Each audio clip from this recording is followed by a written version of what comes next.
अ, लंका कांड दोहा 113 के नीचे। हे हाँ। कृपालु, अब मेरी ओर कृपा करके कृपा दृष्टि से देखकर आज्ञा दीजिए कि मैं क्या सेवा करूं। इंद्र के ये प्रिय वचन सुनकर दीन दयालु श्री राम जी बोले, हे देवराज सुनो, हमारे वानर भालू जिन्हें निशाचरों ने मार डाला है पृथ्वी पर पड़े हैं। इन्होंने मेरे हित के लिए अपने प्राण त्याग दिए। हे सुजान देवराज, इन सबको जिला दो। काकभूषणी जी कहते हैं, हे गरुण सुनिए, प्रभु के ये वचन अत्यंत गहन गुण हैं। ज्ञानी मुनि ही इन्हें जान सकते हैं। प्रभु श्री रामचंद्र जी त्रिलोकी को मार कर जिला सकते हैं। यहाँ तो उन्होंने केवल इंद्र को बढ़ाई दी है। इंद्र ने अमृत बरसाकर वानर भालुओं को जिला दिया। सब हर्षित होकर उठे और प्रभु के पास आए। अमृत की वर्षा दोनों ही दलों पर हुई, पर रीछ वानर ही जीवित हुए, राक्षस नहीं। क्योंकि राक्षसों के मन तो मरते समय रामाकार हो गए थे, अतः वे मुक्त हो गए।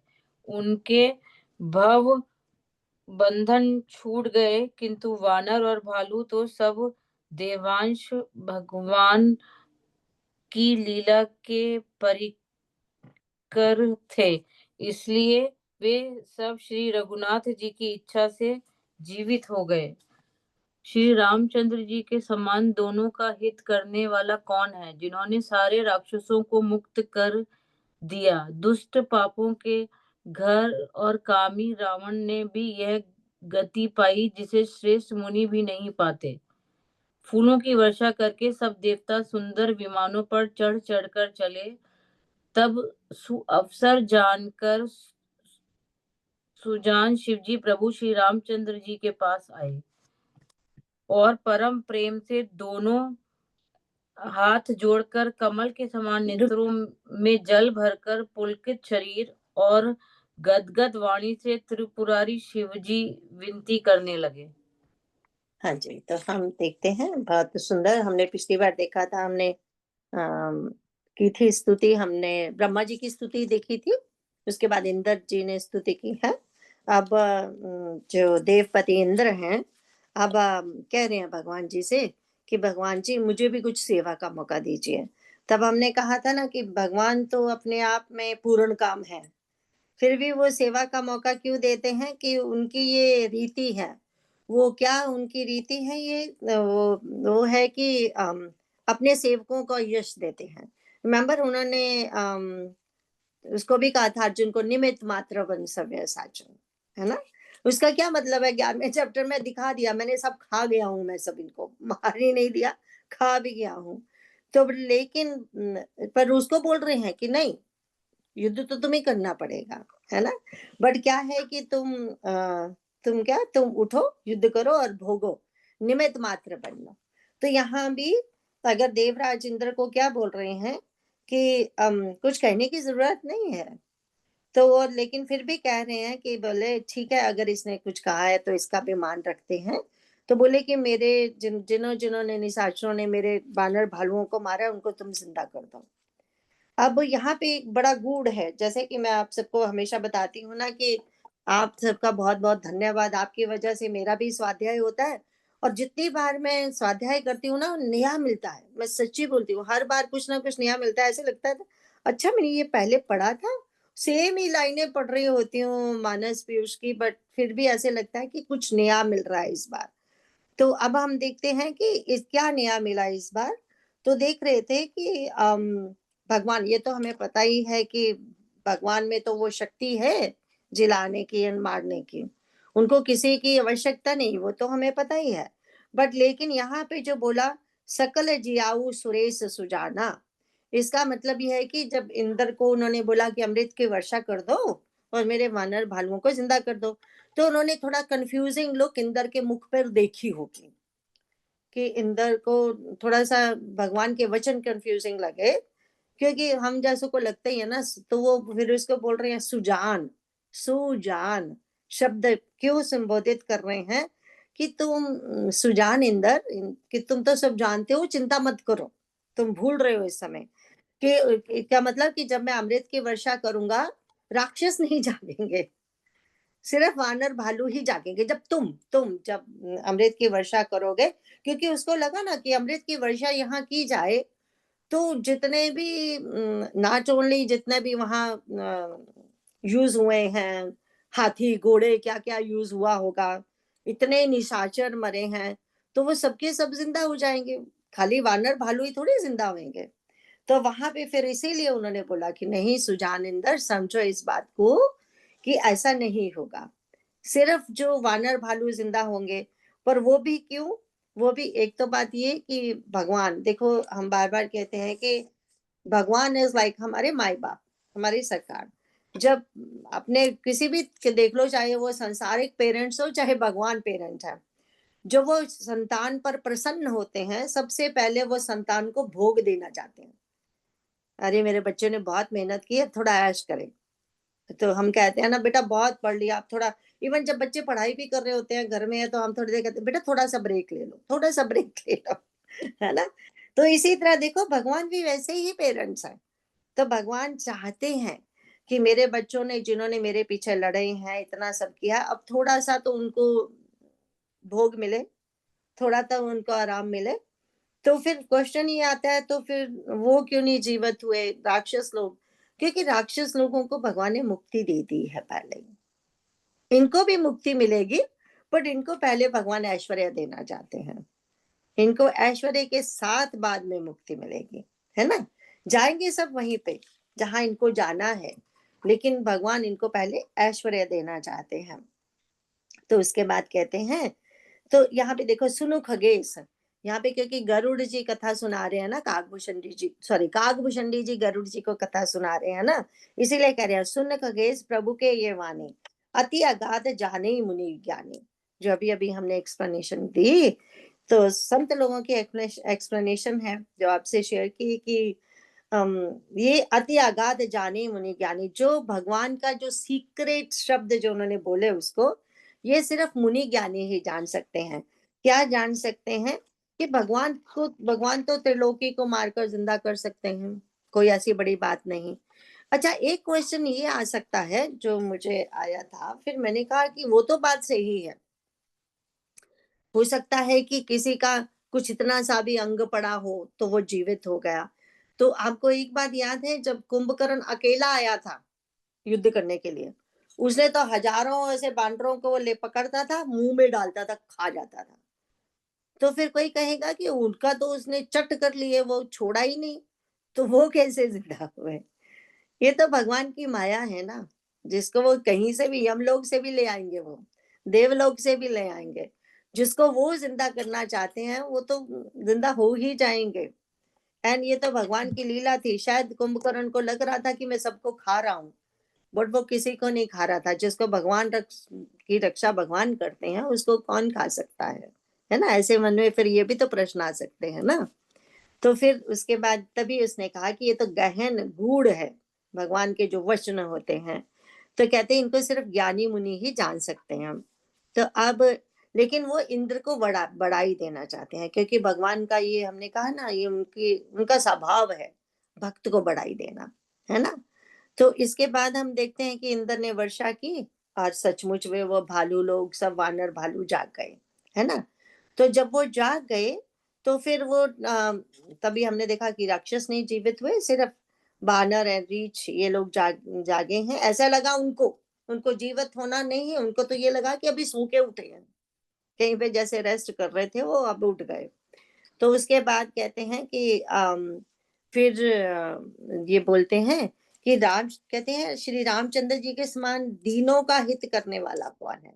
राक्षसों पे भी हित कर दिया, क्योंकि इससे पहले जो बोला कि राक्षस इसीलिए नहीं जागे कि राक्षसों का भी हित किया है। यानी ये वानर भालू हैं, ये देवांश लीला के परिकर हैं, मतलब ये देवताओं के अंश थे ना, लीला के परिकर हैं कि लीला में सहायक है भगवान के, इसीलिए तो इन्होंने जन्म लिया था ना। तो लेकिन जो राक्षस लोग हैं, उन्होंने उनका भी कर्म खत्म कर दिए, भगवान ने सब जला दिए उनके आगे पीछे के सब कुछ, और उनको भी मुक्ति मिल गई, है ना? उनको भी अच्छी गति हुई। अब कहते हैं कि फूलों की वर्षा करके सुंदर विमानों पर चढ़ के अब देवता लोग अपने अपने लोक में चले गए। अब इसके बाद हम देखते हैं, ये बहुत ही सुंदर दोहा है, इसको ध्यान से करेंगे हम। 114 कहते हैं, परम प्रीति कर जोरी जुग, नलिन नयन भरी बारी, पुलकित तन गद गद गिरा, विनय करत त्रिपुरारी। इसमें क्या सुंदर है। अब अगर हम देखें, हम देखते हैं, जरा पीछे चलते हैं, हम देखते हैं जब ब्रह्मा जी ने स्तुति की थी, वो है 110 दोहा। तो वहां पे था, अति सप्रेम तन पुलिक विधि, अस्तुति करत बहोरी। विधि, विधि जो बोलते हैं यहाँ पे, वो किसको बोला, वो ब्रह्मा जी को बोला है ना विधि। तो कहते हैं अति सप्रेम तन पुलिक मन, तो वो बहुत ही प्रेम है, और तन पुलकित है, मतलब रोम रोम हर्षित हो रहे हैं उनके, है ना। एंड वो भगवान की स्तुति कर रहे हैं। अब हम देखते हैं जब इंद्र ने स्तुति की, देवराज इंद्र ने, तो उसके बाद वहां पे सीधा आया है, शोभा देखी हर्षि मन, स्तुति कर सुर ईस।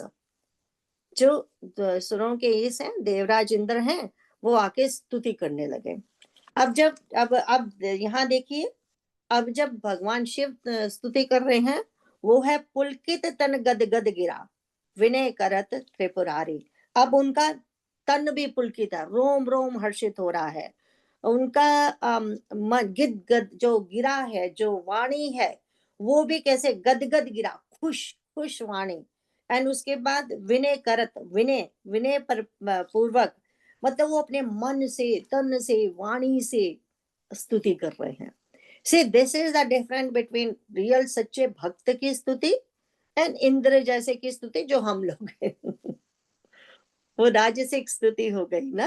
वो है तो वो भी खुश, प्रसन्न मन से कर रहे हैं, एटलीस्ट कर तो रहे हैं ना, राक्षसों की तरह नहीं, बट फिर भी वो राजसिक स्तुति है ना। अब हम समझ सकते हैं, लाइक तुमने कहा कि संतों का, संत जब समझाते हैं तभी समझ आता है, नहीं तो मैंने भी तो बहुत बार पहले पढ़ा, तो मुझे तब तो फर्क नहीं लगा था कि I didn't even think that, है ना। इस बार जब फिर से पढ़ा, तब मैंने एक्सप्लेनेशन देखी इसकी, मैंने कहा हाय राम, पहले तो कभी नोटिस ही नहीं किया मैंने ये बातें, है ना। तो कितना फायदा होता है ये स्वाध्याय करके। जितनी बार पढ़ो, मैंने बोला जितनी बार पढ़ो कुछ नया मिलता है, एवरी टाइम नया मिलता है, हरी इच्छा। मे भी पहले हम रेडी नहीं थे, तब यहाँ पे वो कहते हैं, यहाँ पे देखो शब्द क्या यूज किया है, परम प्रीति। ये कोई मामूली प्रीति नहीं है, ये परम। अब देखो वहां भी था ना, वहां था, वहां यूज किया था 110 पे, अति सप्रेम। इस लाइक मैंने कहा इसको कैसे देखे, जैसे देख सकते हैं गुड बेटर बेस्ट। जो ब्रह्मा जी की स्तुति, मतलब उनका जो प्रेम है, वो बेस्ट बेस्ट प्रेम। अब इनका परम शब्द के लिए क्या यूज करेंगे, तो बेस्टेस्ट क्योंकि इससे ऊपर कोई शब्द ही नहीं है। गुड बेटर बेस्ट के बाद कोई शब्द ही नहीं है। तो मतलब तभी हम कहते हैं ना, बहुत सारे हिंदी के, संस्कृत के ऐसे शब्द हैं, तो जिसका एक्चुअली इंग्लिश में हम अनुवाद ही नहीं कर सकते, है ना। अदरवाइज ये अति प्रेम एंड परम प्रेम में फिर क्या फर्क हुआ। अति मैंने भी तो बहुत बहुत होता है ना, बहुत ज्यादा प्रेम, वो भी तो अति होता है। पर यहाँ पे लिखा परम प्रीति, परम, जिसका कोई मुकाबला है ही नहीं, जो परे है, परम प्रीति। तो फिर परम प्रीति से, एंड आंखों में देखो, आंखों में जल भराया है ना, जोरी जो हाथ जोड़े हुए हैं, नले न नयन, और आंखों में अश्रु हैं। लेकिन यहाँ कौन से अश्रु हैं, प्रेम अश्रु है ना। तभी तो गदगद हो रहा है। जब हमने भी अपनी जिंदगी में कभी ना कभी तो ये महसूस किया ही है ना, हम भी जब ऐसे खुश होते हैं, प्रेम से भरे होते हैं, तो आंसू आते हैं। कोई पूछता अब क्यों रो रहे हो तुम, अरे ये तो खुशी के आंसू है ना, ऐसा मतलब। तो एक और बात यहाँ पे हम नोटिस करेंगे, चलो पहले पढ़ लेते हैं फिर नोटिस करते हैं 115 तक, अब इसका नीचे का पढ़ते हैं। हे रघुकुल के स्वामी, सुंदर हाथों में श्रेष्ठ धनुष और सुंदर बाण धारण किए हुए अब मेरी रक्षा कीजिए। अब महामोह रूपी मेघ समूह के उड़ाने के लिए प्रचंड पवन है, संशय रूपी बन के भस्म करने के लिए अग्नि है और देवताओं को आनंद देने वाले हैं। आप निर्गुण सगुण दिव्य गुणों के धाम और परम सुंदर है। ब्रह्म रूपी अंधकार के नाश के लिए प्रबल प्रतापी सूर्य है। काम क्रोध और मद रूपी हाथियों के वध के लिए सिंह के समान आप इस सेवक के मन रूपी वन में निरंतर निवास कीजिए। विषय कामनाओं को समूह रूपी कमल वन के नाश के लिए आप प्रबल पाला है। आप उदार और मन से परे हैं। भवसागर को मतने के लिए आप मंदराचल पर्वत है। आप हमारे परम भय को दूर कीजिए और हमें दुस्तर संसार सागर से पार खींचिए। हे श्याम सुंदर शरीर, हे कमल नयन, हे दीन बंधु, हे शरणागत को दुख से छुड़ाने वाले, हे राजा रामचंद्र जी, अब छोटे भाई लक्ष्मण और जानकी जी सहित निरंतर मेरे हृदय के अंदर निवास कीजिए। अब मुनियों को आनंद देने वाले पृथ्वी मंडल के भूषण तुलसीदास के प्रभु और भय का नाश करने वाले हैं। हे नाथ, अब अयोध्यापुरी में आपका राज तिलक होगा। तब हे कृपा सागर, मैं आपकी उदार लीला देखने आऊंगा। बहुत सुंदर। मैंने देयर वाज अ रीजन मैंने वो 114 का हिंदी नहीं की थी, उससे सीधा पहले खा पे चली गई थी। अगर आपने नोटिस किया होगा तो 114 क की जो है वहां पे जो शायद पूरी तरह से विश्लेषण नहीं किया था। यहाँ पे कहते हैं फूलों की वर्षा करके। अब जब देवता लोग अपने विमानों पे चले गए ना, जो सुंदर वाला जो मैंने नहीं किया था वो है, तब सु अवसर जानकर सुजान शिव ये। सु अवसर क्या जाना? देखो, हम नहीं तो हमें शंका हो सकती है कि जब भगवान जी ने रावण को मारा तो सारे आके स्तुति कर रहे हैं, सारे देवता आए थे, स्वयं दशरथ महाराज आए थे, हमने देखा कि ब्रह्मा जी ने स्तुति की, इंद्र ने स्तुति की, तब शिवजी भगवान कहीं आसपास नहीं थे। तो उन देवताओं ने तो सोचा शायद बेचारे दुखी होंगे कहीं बैठे, क्योंकि उनके प्रिय जो भक्त थे रावण, उनको मारा है भगवान ने, तो शायद इसीलिए वो सामने नहीं आना चाहते। क्योंकि सोचने वाले तो कुछ भी सोचते हैं ना। बट हमारे जो भोलेनाथ है उनका मकसद कुछ और था, बिकॉज वो उन लोगों के साथ नहीं आना चाहते। वो अब देखिए कितना सुंदर है यहाँ पे। तो उन्होंने सुअवसर देखा कि सब अपना अपना चले गए, अब आराम से जाता हूँ अपने प्रभु के साथ। अब मीटिंग मेरी वन ऑन वन होगी उनके साथ, है ना। How beautiful. और दूसरी बात ये है कि हम जैसे जो लोग हैं ना, जो इवन ब्रह्मा जी का भी मेनली उसमें वो ऐसे स्तुति थी, इंद्र की तो थी वैसे, कि आपने रावण को मारा, राक्षसों को मारा, वो सब। अब अगर हम ध्यान से हमने सुना है तो हम देखेंगे शिव जी भगवान जी की जो रावण का कहीं उन्होंने नाम नहीं लिया। इनकी तो भाषा ही टोटली डिफरेंट है। यहाँ पे वो क्या बोल रहे हैं? वो ये बोल रहे हैं कि देखो, हम जो समझते हैं ना कि जो दुश्मन जो रावण है, जो जितने भी ये शत्रु हैं, वो सब बाहर है कहीं। बोले शत्रु किसी के कोई बाहर नहीं है, जो 3rd चैप्टर में भगवान जी ने कहा था ना, पहचानो कि वो शत्रु कहाँ रहते हैं तभी मार सकोगे। तब उन्होंने कहा था ना, इंद्रियों में मन में रहते हैं वो, है ना, बुद्धि में रहते हैं, इंद्रिया मन एंड बुद्धि में रहते हैं, कहा था ना उन्होंने 3rd चैप्टर में भगवान जी ने। यहाँ भी ये क्या कर रहे हैं? शिव भोलेनाथ जी कह रहे हैं भगवान मेरी रक्षा करो, मेरी रक्षा करो, मेरी रक्षा करो। तो राम जी ने बोला होगा अब आपको किससे रक्षा चाहिए? आप ऐसा क्यों बोल रहे हो? वैसे तो वो दोनों एक दूसरे को जानते हैं, बट देखो यहाँ पे हमारे जो शिव भोलेनाथ हैं, बिकॉज वो पशुपति हैं, हम जैसे वो जितने भी जीव है ना वो सारे पशु ही तो हैं, चाहे फिर उसमें मनुष्य ही क्यों ना हो। हम सोचते हैं पशु वो दूसरों जो जानवर होते हैं उनके, तो ये एक्चुअली जो शिव भोलेनाथ हैं हम सारे जीवों को रिप्रेजेंट कर रहे हैं, है ना। हमारे नाथ है ना हम सबके। तो रिप्रेजेंट करके भगवान से क्या बोल रहे हैं कि हमारी रक्षा कीजिए, आपने ये धनुषधारी राम हमारी रक्षा कीजिए। तो उन्होंने पूछा होगा किससे रक्षा करें आपकी? तो बोले कि ये जो रक्षा है, जो हमारे अंदर के 6 रिपु हैं, 6 दुश्मन हैं जो हमारे अंदर है, 6 शत्रु शत्रु जो हैं 6, तो वो कौन से शत्रु हैं यहाँ पे बोल रहे हैं ना। तो यहाँ पे छंद की तरह सुंदर है ना, जहाँ पे बोल रहे हैं मोह महाघन पटल प्रभंजन। तो ये कहते हैं ना, ये जो हमारे मोह से शुरू होने वाले, फिर काम क्रोध लोभ मोह माया अहंकार, वो सारे के सारे जो शत्रु हैं कहाँ से शुरू होते हैं? मोह से। क्योंकि रिमेम्बर हमने कहा था ना, रावण मोह का प्रतीक है, तो मोह से शुरू होते हैं। रावण का नाम कहीं नहीं लिया उन्होंने, उन्होंने कहा वो रावण बाहर नहीं, कहीं हमारे ही अंदर बैठा है। वो रावण कौन है? वो है मोह। तो वो क्या है? महाघन पटल प्रभंजन। तो वो कहते हैं वो क्या है?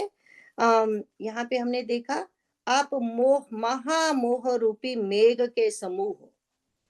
तो महामोह रूपी मेघ, इतने घने बादल आ जाते हैं, इतने घने कि वो देखो, यहाँ तक क्या, इतना भारी समुद्र में भी उफान पैदा कर देते हैं। वहां इतने बड़े बड़े जहाज उलट पुलट कर देते हैं, है ना। तो यहाँ मतलब इतने भारी जो मेघ आते हैं, इतना जो बरसात होती है, हमने तो देखा ही है इस ईयर में, बरसात ने तो अति कर दी।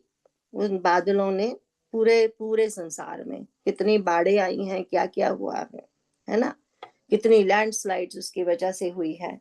तो यहाँ पे ये कह रहे हैं कि आप उन मेघों, और फिर किसको ढक लेते हैं? ये सूर्य को ढक लेते हैं। दैट मीन हमारे ज्ञान प्रकाश को मोह ढक लेता है, इतना घना ढक लेता है कि उसको हम रिमूव नहीं कर पाते। तो उसके लिए आप क्या बन जाओ? प्रभंजन। हमने कहा था ना प्रभंजन वायु का, वायु हमने बोला था ना, वायु बहुत प्रकार की होती है। तो उसमें 49 काइंड सुंदरकांड में है ना, 49 काइंड की होती है उस, हाँ जी, 49, है ना, 49 प्रकार की। तो उसमें जो 49 प्रकार की जो वायु है, उसमें जो सबसे जो श्रेष्ठ वायु है, जो सबसे तेज चलने वाली है, उसको बोलते हैं प्रभंजन। तभी तो हम हनुमान जी को क्या बोलते हैं? प्रभंजन का जाया बोलते हैं ना हम। तो आज कहते हैं आप उस मोह रूपी बादलों को उड़ाने के लिए प्रचंड पवन बन जाए, है ना। प्रभंजन होता है, प्रचंड पवन जो होती है उसका नाम है प्रभंजन। तो यहाँ पे वही बोला ना कि आप उस मेघों को उड़ाने के लिए क्या बन जाए? प्रचंड पवन बन जाए। और फिर बोला संशय रूपी वन के लिए अग्नि है। अब देखो यहाँ पे एक शब्द आया है वन। वन शब्द पूरे रामचरितमानस में बहुत यूज हुआ है। अगर हम इस रामचरितमानस को शुरू ही करते हैं, शुरू करिए, पहला ही पेज खोलिए, तो जरा गीता आप उसका वो चौथा वाला पढ़ दोगे श्लोका, चौथा श्लोका, जो पहला ही, जब हम शुरू ही करते हैं बालकांड, रामचरितमानस शुरू हुआ, रामचरितमानस जब शुरू हुआ है ना। सीतारामगुणग्राम पुण्यारण्यविहारिणौ वन्दे विशुद्धविज्ञानौ कवीश्वर कपीश्वरौ। इसकी हिंदी पढ़ दीजिए। श्री सीताराम जी की गुण समूह रूपी पवित्र वन में विहार करने वाले विशुद्ध विज्ञान संपन्न कवीश्वर श्री वाल्मीकि जी और कपीश्वर श्री हनुमान जी की मैं वंदना करता हूँ। देखो वन, वन वन क्या होता है कि घना जंगल होता है ना। अगर हमें वहां रास्तों का पता नहीं, क्योंकि इतना घना जंगल होता है, ऊपर से प्रकाश दिखता नहीं, तो हमें कहीं से भी पता नहीं चलता हम किस दिशा में जा रहे हैं। तो इतना घना जंगल होता है, और उसमें फिर रास्ता किसको मिल सकता है? तो उसमें फिर पहले हम देखते हैं कि देखो पूरा अरण्य कांड ही, अरण्य का मतलब वन, पूरा एक कांड ही तुलसीदास जी ने उसके नाम पे कर दिया। वाल्मीकि रामायण में भी यही है, उसमें अध्यात्म रामायण में भी अरण्य कांड है नाम तो उस कांड का। तो यहाँ हम दो वन का डिफरेंस देखेंगे, इसीलिए हमने वो चौथा पढ़ा। तो ये जो वन है संशय रूपी वन, हमने देखा अरण्य कांड संशय से ही शुरू हुआ था ना। वो इंद्र का बेटा जयंत आया है उनका लेने, टेस्ट करने भगवान जी का, तो माँ को कैसे चोंच मारी उसने, वहां से देखो शुरू होती है कहानी। एंड फिर हमने देखा कि उसी वन में शूर्पणखा आई है, उसी वन में रावण ने क्या किया, ये सब हुआ ना उसी वन में, सब कुछ उसी वन में। जो हमने सती जी की स्टोरी पढ़ी थी, उसी वन में सती जी को संशय हुआ था भगवान के ऊपर। तो ये वन सारा संशय का रूप है। लेकिन उसी वन में और भी कुछ चीजें हुई हैं अच्छी। उसी वन में सुतीक्षण जी हैं, उसी वन में अगस्त्य ऋषि हैं, उसी वन में देखिए तो राम गीता हुई है, उसी वन में हम देखेंगे तो शबरी माँ है। लेकिन कहीं कहीं मोस्टली वो दंडक बनी ही है, दंडक वन पुनीत प्रभु कर हूँ, उग्र शाप मुनिवर का हर हूँ। वो दंडक वन में कहीं कहीं कहीं कहीं संत कुछ मिल सकते हैं अगर हम ढूंढने जाएं। अब देखो जो प्रताप भानु जहां पे जो रावण बना था, वो भी तो वन में ही गया था ना, सुअर के पीछे, और गुम हो गया। और उसको वहां क्या मिला? कपटी मुनि मिला। क्यों कपटी मुनि मिला? ये भी तो जैसे तब भी हमने देखा था ना कि हो सकता है कोई जंगली चरवाहे भी वहां चरा रहे हो, पर उसका अहंकार इतना तेज था कि वो उनसे नहीं पूछेगा रास्ता। जैसे भगवान जी जब वन में जा रहे हैं, जगह जगह पे जंगली ट्राइब्स भी तो मिल रही है ना उन्हें। हर जगह पे बस्ती नहीं है, पर कहीं कहीं तो बस्ती है ना। तो लेकिन उसका अभिमान रहा होगा कि इनको कहाँ से पूछो, वो हंसेंगे कि ये राजा कहाँ, छोटे छोटे बच्चे, इसको ये भी नहीं पता, रास्ता भी नहीं पता। तो अब हम देखते हैं वो है संशय का वन। लेकिन उसी वन में अगर हम भगवान को साथ लेके चलते हैं तो हो सकता है सुदीक्षण जी हमें मिल जाए, हो सकता है माँ शबरी हमें मिल जाए, हो सकता है अगस्त्य ऋषि हमें मिल जाए। एंड यही तो बोला है जो अभी अभी हमने चौथे में पढ़ा है कि सीता राम जी के गुण सुमरु रूपे पवित्र वन में विहार करो। वो भी वन है। क्यों वन है? क्योंकि यहाँ हम देखेंगे आगे आगे कि भगवान के इतने गुण है, इतने गुण है, कोई भी पार नहीं पा सकता उनके गुणों का। इतने गुण है हम तो। और भगवान क्या है, गीता में तो भगवान कहते हैं ना, मेरी तो इतनी विभूतियां हैं तो क्या जान के करेगा, देखो मोटी मोटी बता देता हूँ, है ना। तो वो जो भगवान के अगर हम गुण सुमरू रूपी वन में विहार करेंगे तब हमें क्या मिलेगा? विशुद्ध विज्ञान मिलेगा। नॉट ओनली जस्ट ज्ञान, उसको मिलेगा विशुद्ध विज्ञान, जैसे वाल्मीकि जी को मिला, जैसे हनुमान जी को मिला। Otherwise is nothing. ये पूरी की पूरी सृष्टि, इंद्र को भी तो होता है, पूरी सृष्टि वो ऐसा गहन वन है जिसमें संशय ही संशय है। संशय क्यों? बिकॉज नथिंग इज परमानेंट इन पूरी सृष्टि में, इसीलिए संशय है ना। तो ये मतलब है उनका।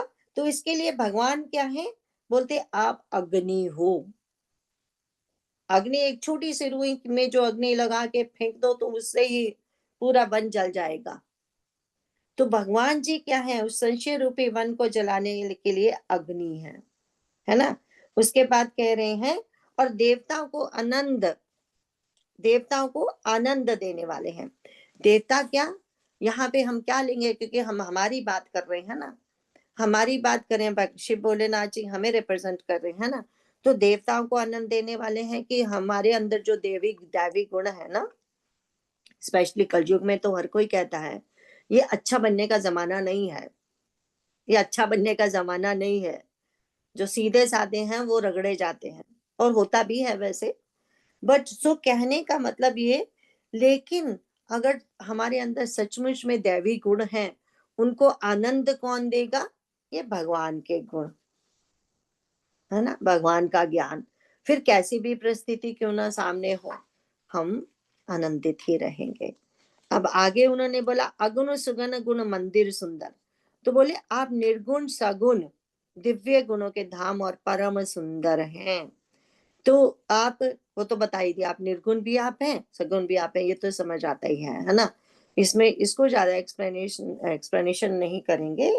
तो बोलते हैं मंदिर सुंदर, मतलब आप तो सुंदरता की मूर्ति हो आप, है ना। तब कहते हैं भ्रम तम प्रबल प्रताप दिवाकर। फिर बोलते हैं भ्रम रूपी अंधकार के नाश करने के लिए प्रबल प्रतापी सूर्य हैं आप। वो हमने इतना सब भ्रम का देख लिया। अब उसके बाद कहते हैं काम क्रोध और मद रूपी हाथियों के लिए सिंह के समान है। अब काम क्रोध मद रूपी हाथी, मतलब जो हाथी होते हैं वो इतने स्ट्रांग होते हैं ना, वन में चढ़ने वाले हाथी जो, कि वो फिर कैसे चलते होते हैं? मस्त, सब उखाड़ते जाते हैं वृक्षों को, है ना। जड़े कोई छोटे छोटे वो जो पेड़ है वो तो उनके पाँव के नीचे ऐसे दबते जाते हैं, पता ही नहीं चलता। तो उसका क्या मतलब है कि उन हाथियों को कौन कंट्रोल कर सकता है पूरे उसमें वन में? एक सिर्फ शेर ही है जो उन हाथी से पंगा ले सकता है। शेर उनको मार सकता है। इतना बड़ा, अगर हम देखें हाथी के मुकाबले में शेर का साइज तो छोटा होता है ना, पर शेर हाथी को खत्म कर सकता है। उनका कहने का मतलब ये भगवान जी को शिव भोलेनाथ हमें बोल रहे हैं कि हमारे अंदर के काम क्रोध रूपी जो मद सब कुछ है ना, इस तरह से चलते, मतलब हमारे सारे सतोगुण का तो वो सफाया करते जाते हैं, सफाया मतलब ऐसे ही चलते हैं वो, दे टेक ओवर। बट बोलते हैं कि पर पर आप सिंह बन के, शेर बन के उनको कहते हैं खत्म कर दीजिए। तो आप अब वही तभी तो बार बार कहते हैं ना कि अगर हृदय में रामचंद्र जी तीर कमान लेके खड़े हैं तो कहाँ कोई आ सकता है। अगर हमारे हृदय में सचमुच हमेशा माँ शेरावाली बैठी है, शेर पे सवार मैया बैठी है, तो कहाँ ये हाथी काम करेंगे। पर प्रॉब्लम यही है ना कि हर समय वो बैठने का आसन नहीं दिया सबने उनको, है ना। तो वो इसीलिए हर समय वो दिखती नहीं है। तो कहते हैं आप इस सेवक के मन रूपी वन में निरंतर निवास कीजिए। यही तो कहा ना, ये जो मन रूपी वन है उसमें अगर हम भगवान को कहेंगे तो वो अपने आप सफाया कर देंगे, हमें कुछ भी करने की जरूरत भी नहीं पड़ेगी, क्योंकि हम कर ही नहीं सकते।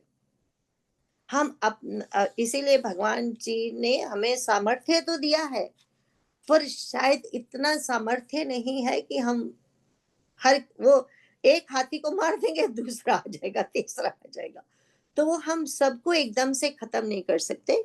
इसीलिए उन्होंने कहा कि आप इस वन में निवास कीजिए। बट सियाराम का कौन से वन में निवास होता है? जहां शुद्ध प्रेम हो, राम कथा मंदाकिनी, है ना। तो राम कथा मंदाकिनी, जहां जहां मंदाकिनी है गंगा नदी, जहां राम कथा की गंगा नदी बह रही है और प्रेम का पवित्र वन है, वहां पे कौन विहार करता है? राम सीता जी लक्ष्मण सहित विहार करते हैं ना, है ना। राम कथा मंदाकिनी, तो वो वाला जो है, तुम्हें याद है? मुझे पूरा अब याद नहीं आ रहा। उर्मिल, तुम्हें याद है राम कथा मंदाकिनी? चित्तचारू, चित्रकूट चित्तचारू, चित्रकूट बट चित्तचारू। उसके आगे वाला मुझे भी याद नहीं तो आ रहा। फिर एंड में वो बोल रहे हैं कि राम सीता लक्ष्मण सहित विहारो, समथिंग लाइक दैट। या तो उसमें बोलते हैं कि अगर प्रेम का बन हो तो वो चित्रकूट बन जाएगा, तो राम कथा की गंगा वहां बहेगी, तो फिर वो जो वन है उसमें राम लक्ष्मण सीता जी स्वयं विहार करेंगे, तुम्हें कुछ भी करना नहीं पड़ेगा, है ना। तो फिर उसके बाद ही कहते हैं विषय मनोरथ पुंज कंज बन। तो कहते हैं विषय कामनाओं के समूह रूपी कमल बन के लिए आप प्रबल पाला है। तो इस समय अचानक याद आ रहा था एक और चीज, सुंदरकांड में मंदोदरी ने कहा था ना, उसने क्या कहा था? उसने कहा था तब कुल कमल वेपन दुखदाई, सीता सीत निशा सम आई।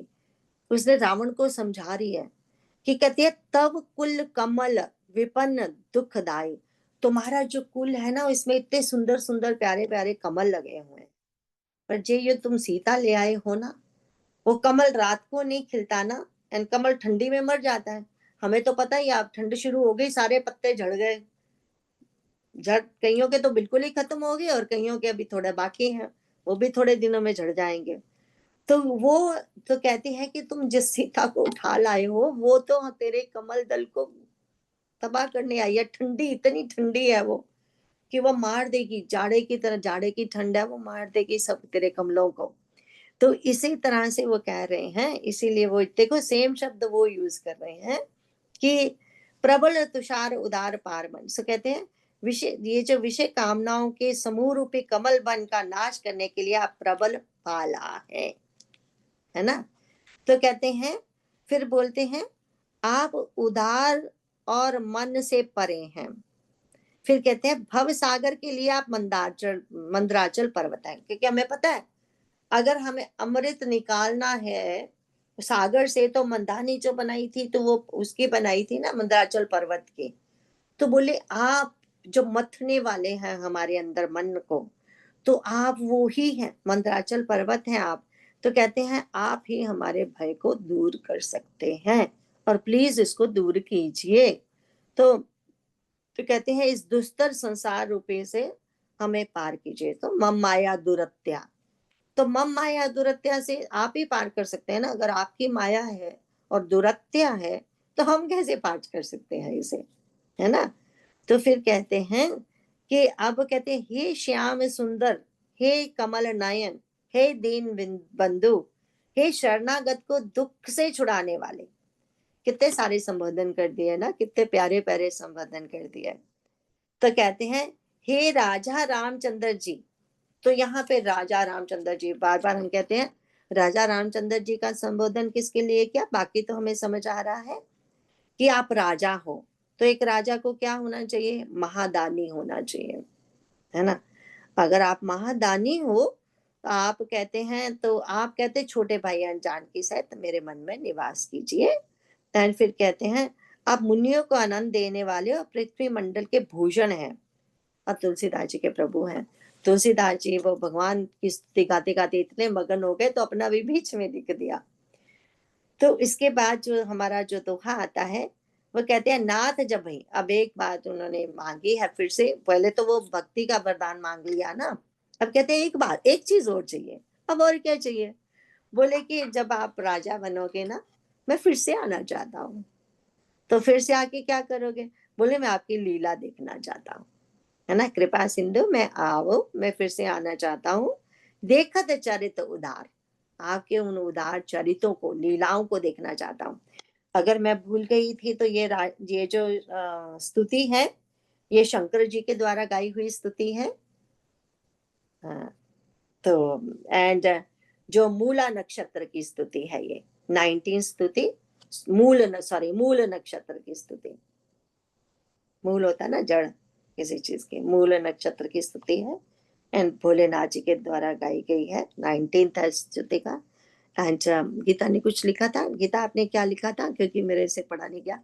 वो जो मैंने जो भी बोला बालकांड का, बोलिए आप प्लीज बोलिए। बालकांड का दोहा 31 है। हाँ बोल गूगल दीजिए। गूगलाचार्य ने बताया। अच्छा, पूरा बोल दीजिए दोहा।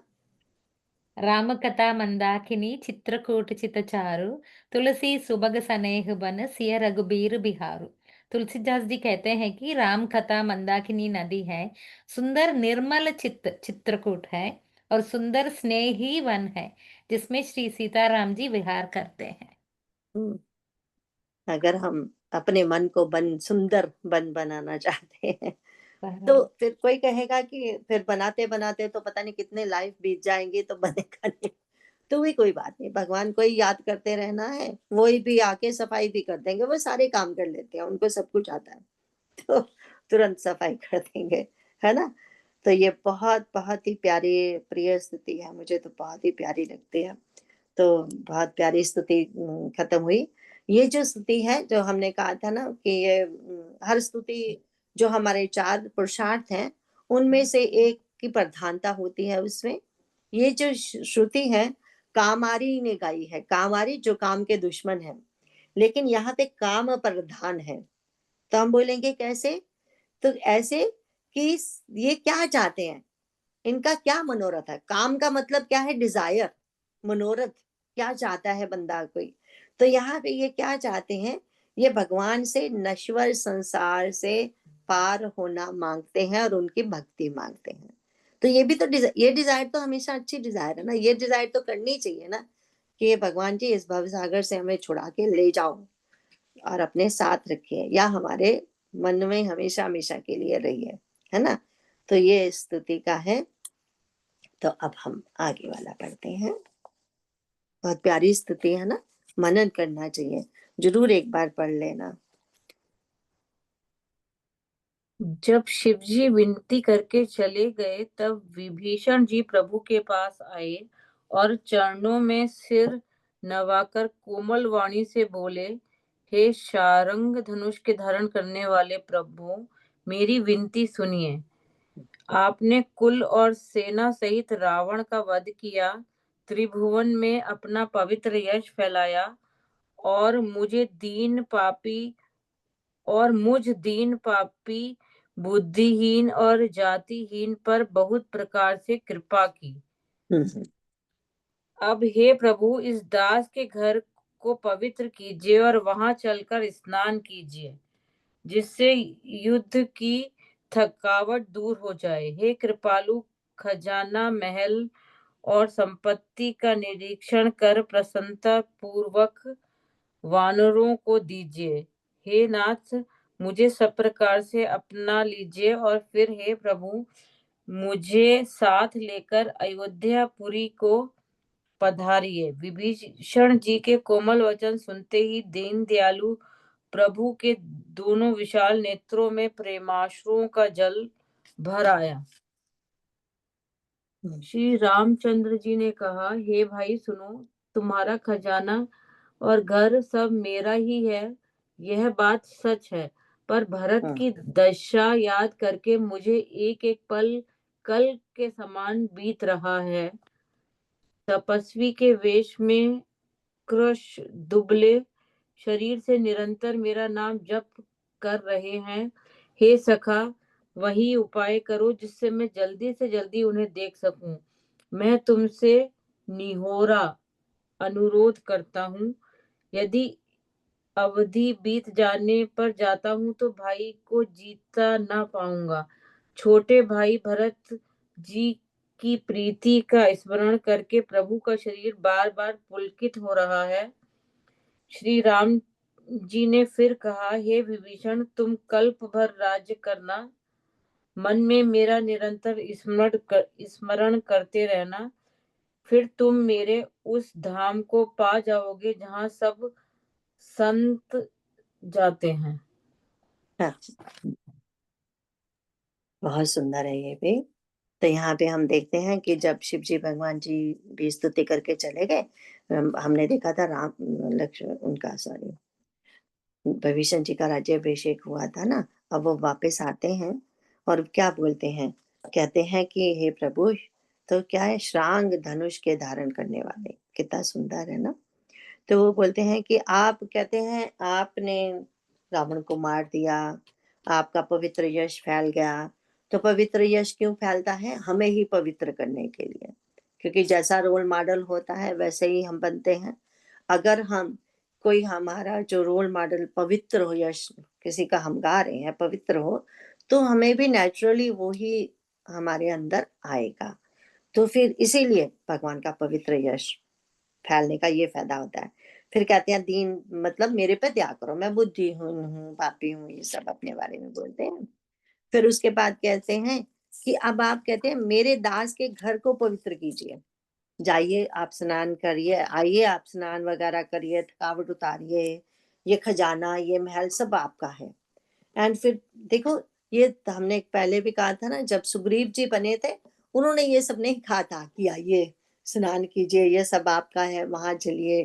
तो वहां खुद ही भगवान जी ने बेचारों ने बोला था कि सखे मैं जा नहीं सकता, तो लक्ष्मण तुम्हारा जाके राज्याभिषेक करेगा। यहाँ तो ये बार बार कहते हैं ना विभीषण जी, आगे भी हम बहुत डिफरेंस देखेंगे। तो इसके बाद कहते हैं हे नाथ जी, सब प्रकार मुझको अपना लीजिए। कि मतलब कहने का ये मत सोचना कि वो रावण का लंका है, अपवित्र है, मैं क्यों जाऊं वहां पे, या फिर बस मतलब रावण मार दिया, अब सीता जी मिल गई, अब मुझे लंका से कोई मतलब नहीं, भविष्य से कोई मतलब नहीं, हो गया मेरा काम। ये सारे ऐसे मत करना।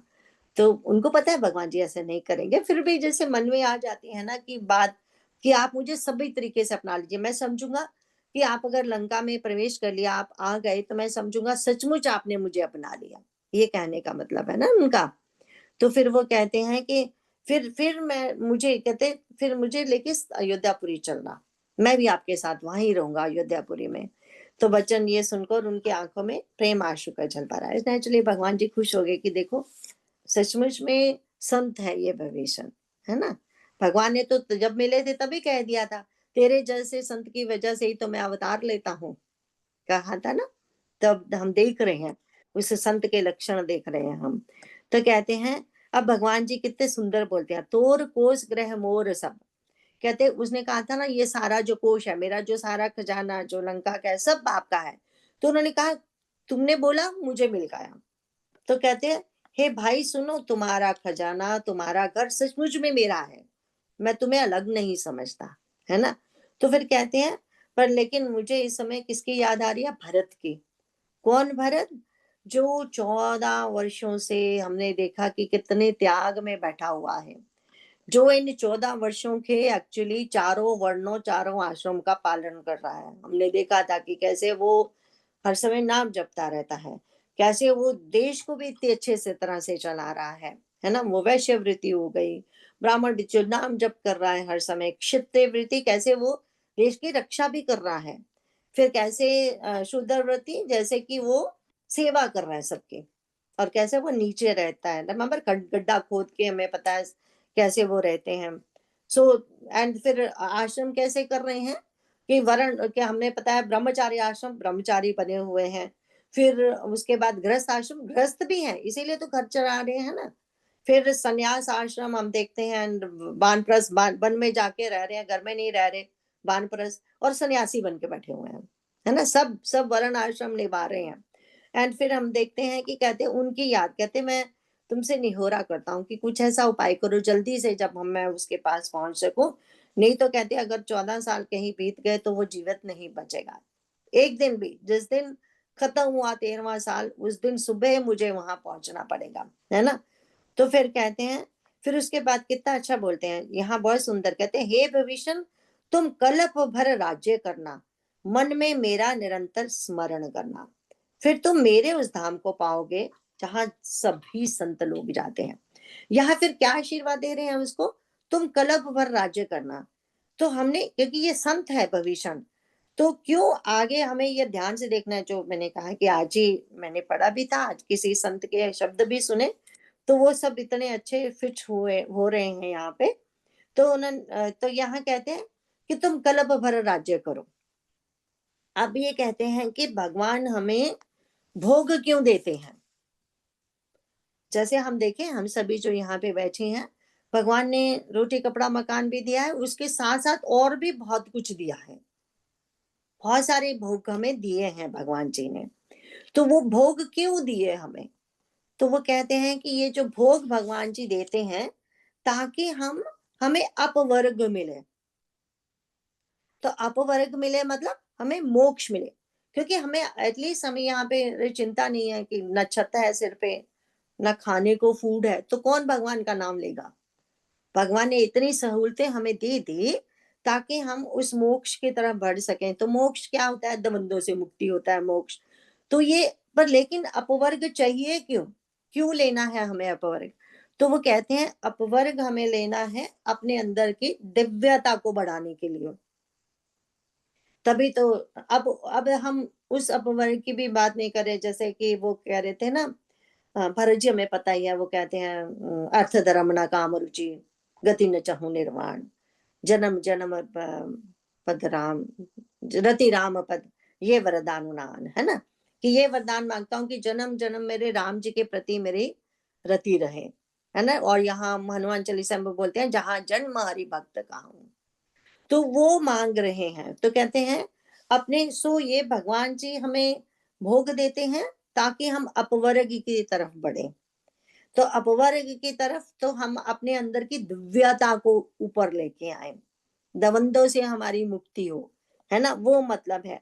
तो एंड तो ये तो भोग इसलिए देते हैं ताकि हम अपना जीवन त्याग पूर्वक जी के, किसके लिए जिए, लोक हित के लिए। भोग हमें प्रभु जी ने दिए, लेकिन वो भोगों को बांट के खाना है प्रसाद के रूप में, है ना। कोई कहेगा अरे मैंने मेहनत की है, मैं स्कूल गया था, मैंने इतना सब किया, तब आज मुझे ये पदवी मिली। अब उन लोगों को भी तो मौका मिला था, वो तो कॉलेज में बीच में आधा छोड़ के चले गए। हमें नहीं पता उनकी परिस्थिति का, हमें उनके बोध नहीं है उनकी मनस्थिति का, तो वो नहीं कर पाए। वी आर ब्लेस कि हम कर पाए और हम यहाँ पे पहुंचे। हमारे अंदर की जो स्मृति माँ है वो काम अच्छे से कर रही थी और हम यहाँ पहुंचे। तो अब हमें क्या करना है, तो संत लोग कहते हैं कि हमें फिर बांट के खाना है, लोक हित के लिए कार्य करने हैं सारे, है ना। तो कहते हैं, लेकिन क्योंकि अब ये बात समझ नहीं आ रही थी ना उनको, विभीषण जी को, इसीलिए जब उन्होंने देखा कि राज्य करना तो मेरा, तो फिर वो एकदम थोड़ा एंड, फिर कहते हैं मेरा निरंतर स्मरण करते रहना। एक तो यहाँ पे बात हम देखेंगे कि अगर हम अपनी संपत्ति, धन संपत्ति, पद प्रतिष्ठा, सारा कुछ जो भी संसारिक सुख है, अगर हम उनको स्थिर करना चाहते हैं, तो उसके लिए हमें एक ये उपाय बता रहे हैं, हमेशा भगवान को साथ में रखो अगर उसको स्थिर करना चाहते हैं, नहीं तो ये लक्ष्मी तो भाग जाएगी। तो लक्ष्मी नारायण को साथ में रखना है ना।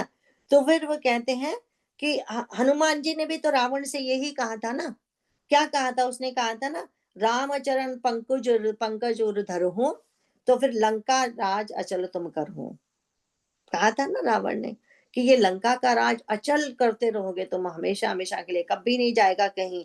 लेकिन उसका उपाय एक ही है कि राम जी के चरणों में रति हो। तो यहाँ भी देखो, वो भगवान जी भी बता रहे हैं कि मन में मेरा निरंतर स्मरण करते ना, तुम्हें कोई भय मत करना, कल्प भर तुम राज भोगोगे। कल्प का समय बहुत होता है ना। तो फिर लेकिन एक बार फिर हमने देखा कि शायद वो थोड़ा घबरा गए होंगे विभीषण जी, क्योंकि संत है ना, उनको लगा होगा अच्छा इतने लंबे समय तक अगर भगवान मुझे भोग दे देंगे तो मैं किन भोगों में फंस ना जाऊं। मैंने तो ये कहा था कि आप ये ले लीजिए और मैं अयोध्या आपके साथ चलूंगा, और वो मुझे बोल रहे हैं तो कल्प तक लंका का राज्य भोग। तो ये क्या है? मैं भी रावण नहीं ना बन जाऊं फिर। हो सकता है ना, राजमद ना हो जाए। पर फिर वो कहते हैं नहीं नहीं, तुम मेरा स्मरण करते रहना हमेशा, तुम्हें कुछ नहीं होगा, तुम कोई सी प्रकार का भय मत करना। फिर जब समय आएगा तब तुम मेरे धाम को आ जाओगे। क्योंकि ये जैसे कि हमने शुरू भी ऐसे किया था ना, ये भगवान है ना, माई बाप है हमारे, वो अपने बच्चे को पहले ऐश्वर्य देना चाहते हैं। बोले मौज मस्ती करो, पहले अच्छे से जियो, मुझे याद रख के अच्छे कर्म करते रहो, भय मत करना। फिर जब समय आएगा तुम मेरे पास आ जाओगे, तुम चिंता मत करो, वो भी हो जाएगा। पर पहले मैं ये चाहता हूँ, क्योंकि प्रहलाद जी को, ध्रुव जी को भी तो भगवान ने यही कहा ना, पहले मैं चाहता हूँ कि तुम राज्य करो, फिर तुम आ जाओगे अपनी अपनी जगह पे, है ना। तो यहाँ पे भी हमने वही देखा। अब हम देखते हैं, एक हो जाएगा शायद, नहीं तो कम से कम हिंदी पढ़ लेते हैं। श्री रामचंद्र जी के वचन सुनते ही श्री विभीषण जी ने हर्षित होकर कृपा के धाम श्री राम जी के चरण पकड़ लिए। सभी वानर बालू हर्षित हो गए और प्रभु के चरण पकड़कर उनके निर्मल गुणों का बखान करने लगे। फिर विभीषण जी महल को गए और उन्होंने मणियों के समूहों वस्त्रों से और वस्त्रों से विमान को भर लिया। फिर उस पुष्पक विमान को लाकर प्रभु के सामने रखा। तब कृपा सागर श्री राम जी ने हंसकर कहा, हे सखा विभीषण, सुनो, विमान पर चढ़कर आकाश में जाकर वस्त्रों और गहनों को बरसा दो। तब आज्ञा सुनते ही विभीषण जी ने आकाश में जाकर सब मणियों और वस्त्रों को बरसा दिया। जिसके मन को अच्छा लगता है वह वही ले लेता है। मणियों के मुंह में लेकर वानर फिर उन्हें खाने की चीज न समझकर उगल देते हैं।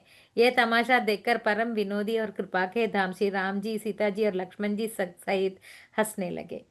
जिनको मुनि ध्यान में भी नहीं पाते, जिन्हें वेद नेति नेति कहते हैं, वे ही कृपा के समुद्र श्री राम जी वानरों के साथ अनेकों प्रकार के विनोद कर रहे हैं। शिव जी कहते हैं, ये उमा अनेकों प्रकार के योग, जप, दान, तप, यज्ञ, व्रत और नियम करने पर भी श्री रामचंद्र जी वैसी कृपा नहीं करते जैसे अनन्य प्रेम होने पर करते हैं। कितना ब्यूटीफुल है ना। विभीषण तो देखो फिर भी नहीं माने। उनको पता था जल्दी कैसे जा सकते हैं, हम पहुंच सकते हैं पुष्पक विमान से। तो वो तुरंत गए, फटाफट पुष्पक विमान लेके आए। एक खाली पुष्पक विमान भी तो लेके आ सकते थे ना। नहीं, उन्होंने सारे रत्नों को, जितने महंगे से महंगे रत्न उनके पास थे, रावण ने तो कहाँ कहाँ से उठा के रखे हुए थे।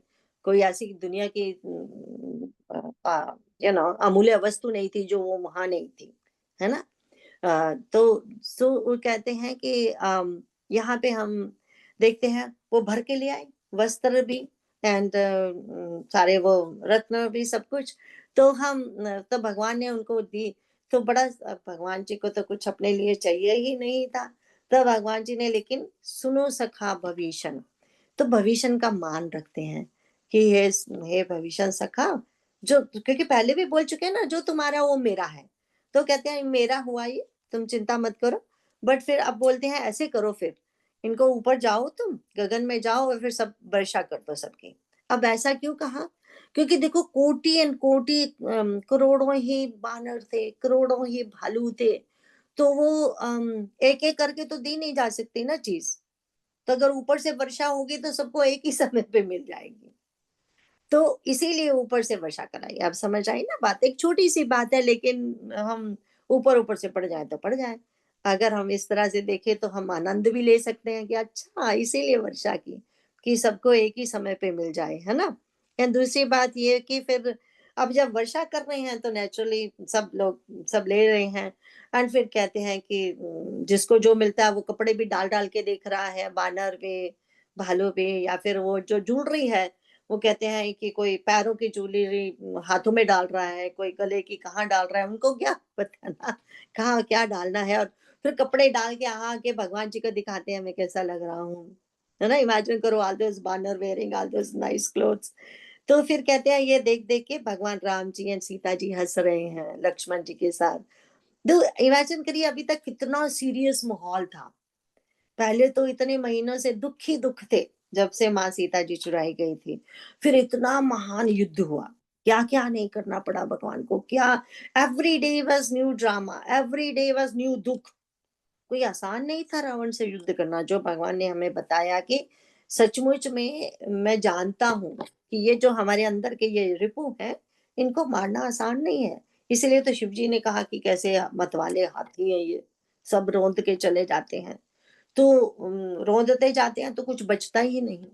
तो यहाँ पे फिर वही बात है कि ये जो अपने अब आए हैं जो वानर हैं, भगवान जी कहते हैं चलो थोड़ा अब हंसी का भी मूड होना चाहिए।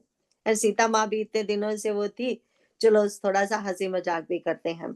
और फिर जब ये बानर आके करते हैं तो कितना खुश होते हैं और जोर जोर से भगवान जी हंस रहे हैं। Everybody is happy. तुरंत हम इमेजिन कर सकते हैं कि माहौल ही चेंज हो गया होगा एकदम से, है ना। How the how beautiful the scene होगा, सब हंस रहे हैं, सब खुश हो रहे हैं।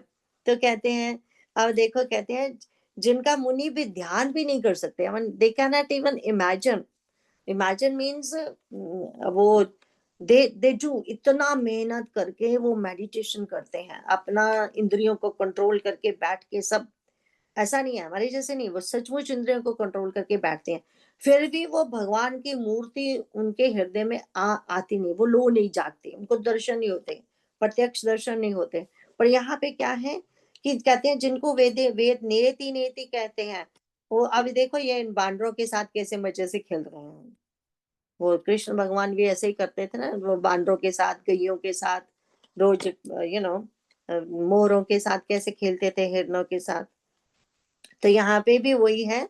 एंड फिर कहते हैं आगे कितना सुंदर शिव जी भगवान बोलते हैं, उमा जोग जप दान तप नाना मख व्रत नेम।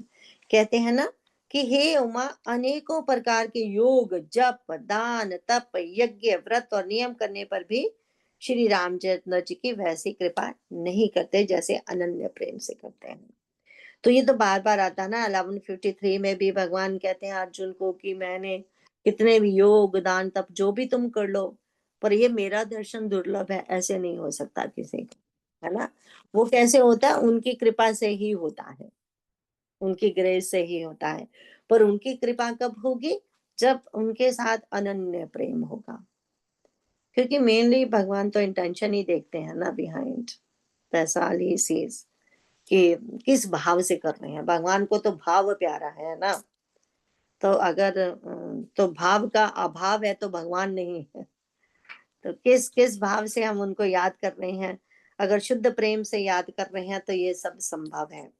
तभी तभी तो होता है ना। जो गति होती है वो भगवान की गति कैसे, वो जो हमारा है ही चाट नाना जी ने इतना अच्छा बना के दिया कि अगर अनन्य भक्त हैं तो गति यही होगी। एक तो हमेशा हमेशा आनंद में हम रहेंगे, दूसरा ये होगा कि जब जब भगवान आएंगे इस धरती पर हम भी उनके साथ आएंगे, है ना। तो उसको लीला प्रवेश कहते हैं, है ना। अखंड आनंद एंड लीला प्रवेश, ये गति होगी फिर उनकी, जो ये इन बानरों की है। फिर चाहे हम जानवर ही बन के क्यों ना आए, जरूरी थोड़ी है कि मनुष्य बनना है। शायद गैया बन के आ जाए जिनके साथ कृष्ण भगवान खेलते हैं, है ना। तो यहाँ पे तो बानर भालू बन के आ गए। कुछ भी बना दे भगवान हमें, एज लॉन्ग एज हम उनके साथ रहें, उनके प्रिय बन के रहें, उनके काम आए कुछ, दैट्स व्हाट इट मैटर्स। तो आज के लिए इतना ही। तो पहले हम लास्ट वाला बोल लेते हैं, फिर प्लीज प्लीज कोई प्रश्न हो तो जरूर पूछेगा। लास्ट वाला। बार बार बर मांगहूँ हर्ष देहूँ श्री रंग, पद सरोजन पायनी भक्ति सदा सत्संग। जय सीताराम चरण रति मोरे, अनुदिन बढ़ऊ अनुग्रह तोरे। थैंक यू, जय Shri thank you, thank you आप सबका।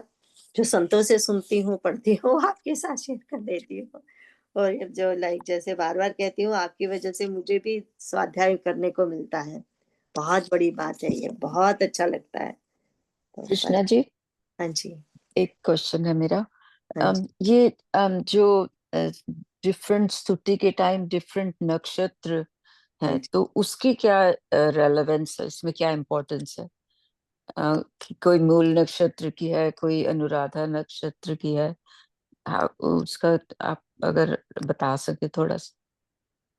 ठीक है, जो थोड़ा सा जो संतों का जो पढ़ती हूँ वो ही मुझे पता है, ज्यादा मुझे पता नहीं। Geeta, do you know more about the नक्षत्र?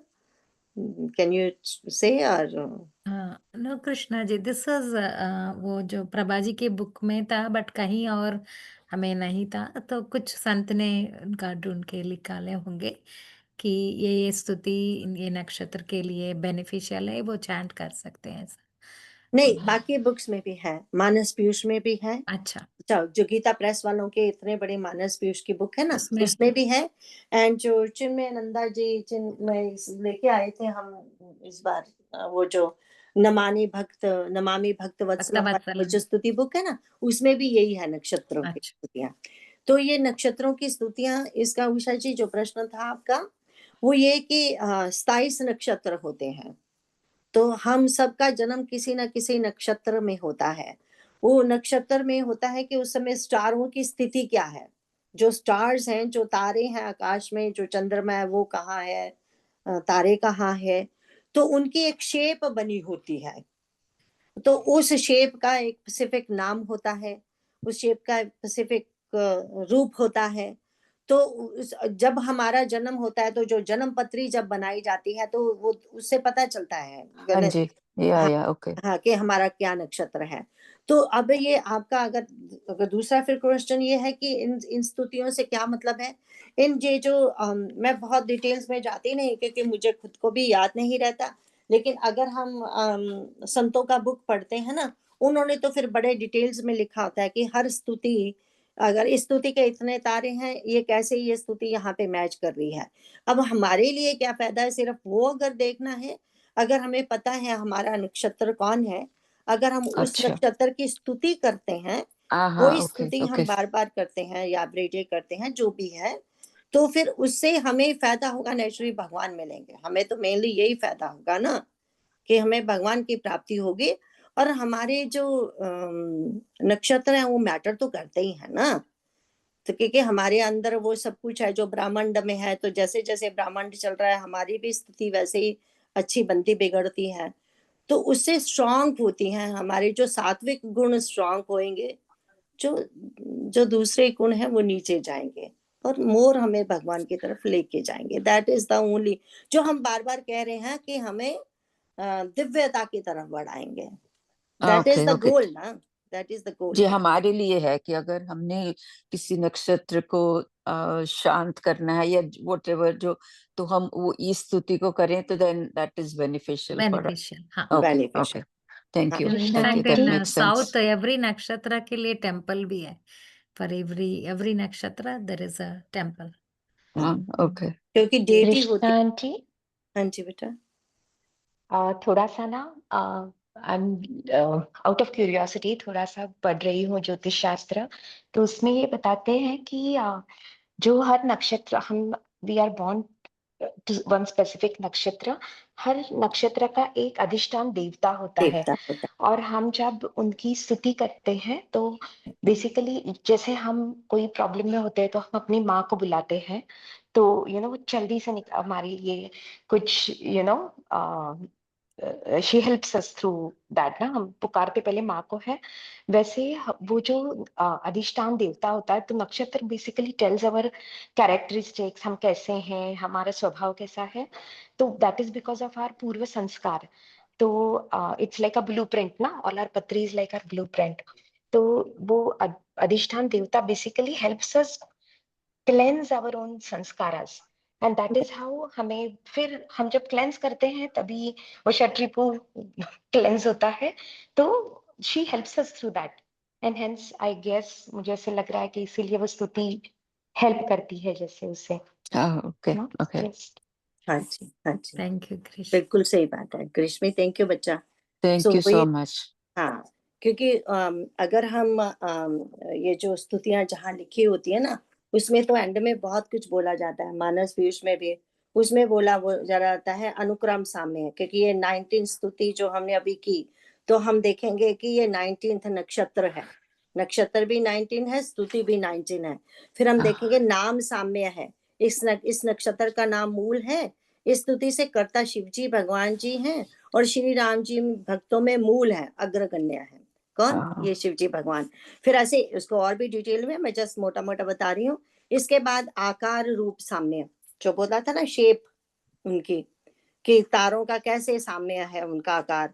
फिर बोलते हैं तारों की संख्या कितनी है, वो कैसे मैच करती है इसमें।